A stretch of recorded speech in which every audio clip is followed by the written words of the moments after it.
to 13-6.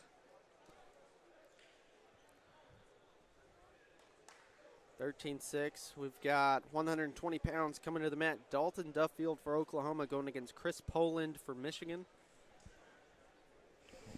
And Duffield looked pretty good in his match against Illinois, but then he kind of faded. Had a call go against him, and I don't want to say faded, but he kind of let the match get out of hand. Gave up a few. He was stuck on bottom.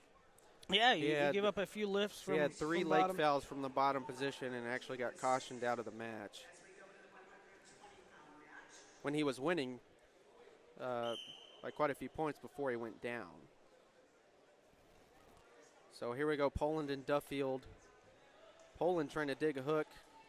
Now working a 2-on-1. Duffield spins out of it. Poland 2-2 in the tournament thus far. Lost to Michael Murphy of Tennessee and Skylar Petrie of Minnesota, both really tough kids. Oh, arm throw for Duffield. He'll get 4 on that going out of bounds. And I've actually seen a lot of the Oklahoma kids, not so much in the Illinois duel, but in the Florida duel, more arm spins than I would have thought they would have had in their arsenal.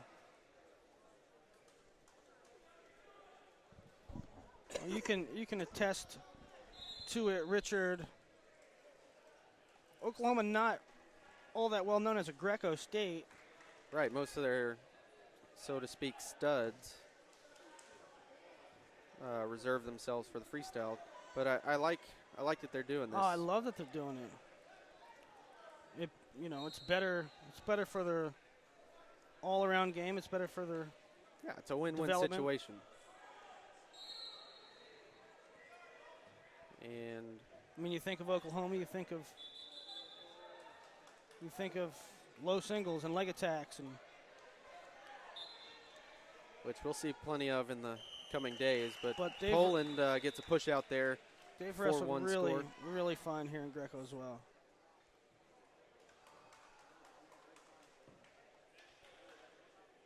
Dalton Duffield with a kind of breakout performance at Fila Cadets, where he took 4th.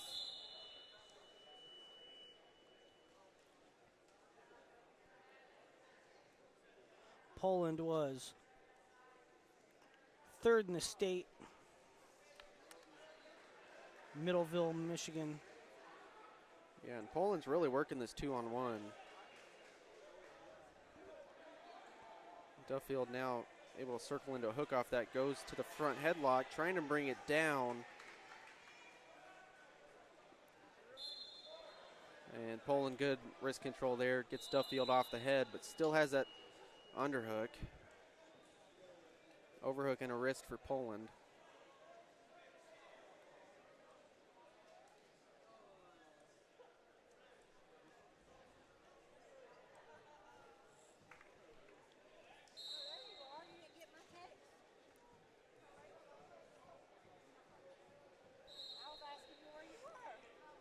If you're watching at home, I posted the probable lineups on Flow.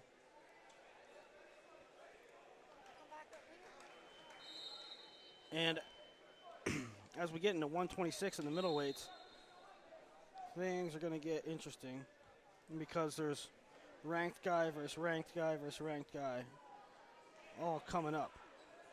And time ticking down. Looks like we're going to end the first 4-1 in favor of Duffield, but Poland came on strong in the latter half of that period.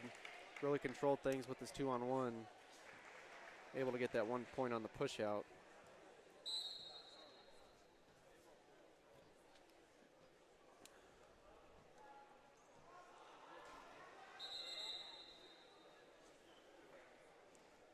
Don't you think it's good, Oklahoma, not a traditional Greco powerhouse.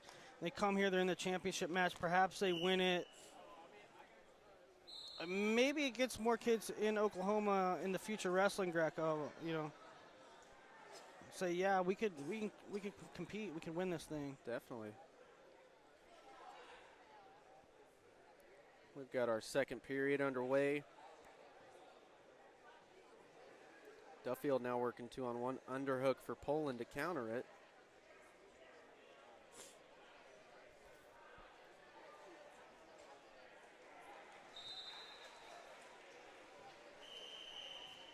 Both guys battling back and forth here.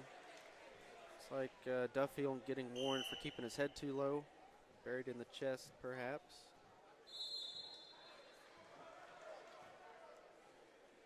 And Poland again working that 2-on-1. They're close to the edge. Duffield circles. Duffield has good head position here, right in the temple of Poland. He's having a hard time clearing this 2-on-1. Poland just pushing him all over the mat.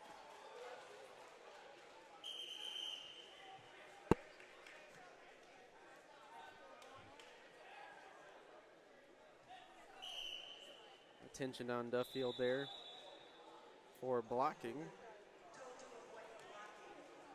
Now Duffield has his underhook, trying to pummel in with it. Both guys trying to work a 2-on-1. Underhook now for Poland. He's working a front headlock, trying to get that head down anyway. About halfway through the second period now. And really not a whole lot of scoring happening, just battling for position. Well, you can look at it two ways. You know, we mentioned in the Illinois match, sometimes when these kids that are typically dominant in their own area, it's difficult to score against good guys in Greco. And sometimes when they don't score, the scoring slows down, they force mistakes. And they try to force scores. And you can look at low-scoring matches at the junior level as guys recognizing what's there and what's not, and not trying to force things. How often do we see at this level guys that are in the zone and they try a big throw on the edge and end up giving up 2 or 4? Right, yes. Well, and we've got 30 seconds left in this one, and Duffield just, it looks like he's going to give up a step out there. That'll be 1 point for Poland. So 4-2 is your score. Takedown would tie it for Poland, but Duffield would have criteria, so he's going to need 3 points and have to win this thing outright. 20 seconds to go. In an over-under position here. Duffield has it locked around the back, as does Poland now. Close to the edge. Poland, he's going to get a 4-pointer there. And that is huge. That is He's looking for the fall. And that's the second now Duffield time. trying to come out the back. And Poland steals one, down by 2. He gets a 4-point toss with about 10 seconds left. And he defeats Dalton Duffield 6-4. Big swing there at the end. And Michigan looking good so far. It's a